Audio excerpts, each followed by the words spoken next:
What is going on in Vegas? If you thought Maxx Crosby leaving was the end of the world, wake up, because the GM just kicked down the casino doors and shoved in chips we didn't even know we had. We are witnessing the most insane 24 hours in recent franchise history. We lost the heartbeat of our defense, but the sheer talent that just walked through that door is enough to make any ESPN analyst lose their mind. Do we finally have an offensive line that isn't a total sieve? How do you replace the best pass rusher in the league with 3 impact signings at once? And the question everyone is asking, are the Raiders rebuilding, or is this a desperate all-in?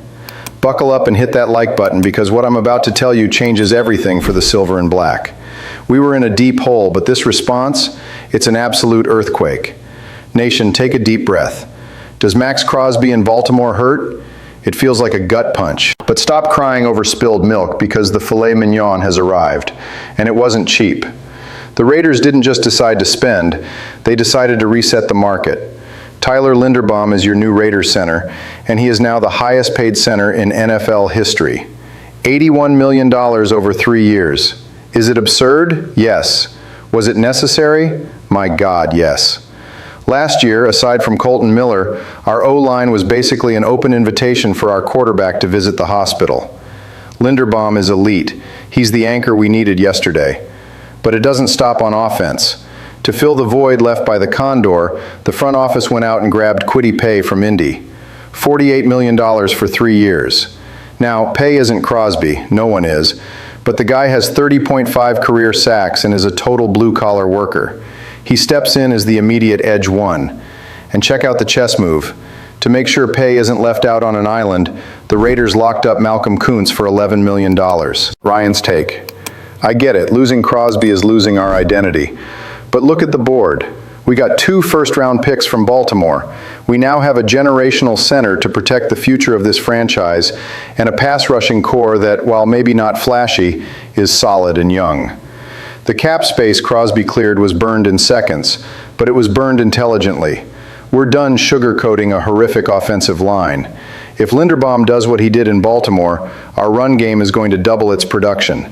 It's a new day in Vegas, whether you like it or not. If you thought the shocks were over, hold on to your seats. Our linebacker unit just got a complete makeover with national championship DNA. The Raiders basically copy-pasted the Georgia Bulldogs defense and brought Quay Walker and Nakobe Dean to the desert. Quay Walker arrives on a $40.5 million deal, $28 million guaranteed. The guy is a tackling machine who rarely misses. We're talking a 5% missed tackle rate, which by our recent standards is a miracle. And to play right alongside him, Nakobe Dean signed for $36 million. Here's the deal. We had an aging room.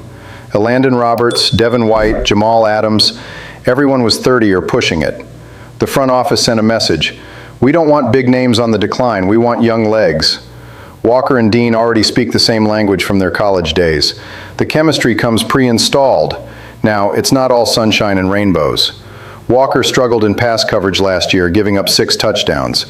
But with the physical presence these two bring to the box, our run defense, which was a joke, is finally going to command some respect. It's a high-stakes bet on pre-existing chemistry. I'm all in on this. I'd rather invest in 2 hungry young studs than pay a fortune to a veteran looking to retire at the Vegas clubs. Now, pay attention to what the fans are overlooking in the middle of this spending spree. Koonce is back on a prove-it deal. 1 year, $11 million. A lot of people forget he missed all of 2024 with a knee injury, but in 2025 he came back and, even on a messy team, managed 4.5 sacks coming off the bench. The vibe is this. Koonce knows 2026 is the biggest year of his life. If he repeats that 2023 performance where he wrecked Patrick Mahomes with 3 sacks in a single game, he's looking at a $100 million bag next year.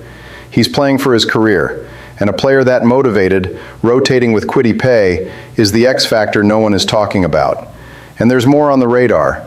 With those 2 first-round picks we got from the Ravens, the Raiders aren't done shopping. The word behind the scenes is that the team is still hunting for an elite cornerback via the draft or a trade, because while Taron Johnson is here, he can't work miracles alone back there. This rebuild is on the fast track because the front office knows the fans have 0 patience left for a transition year. They are building a team to compete now, even without Crosby. It's aggressive, it's risky, it's quintessential Raiders.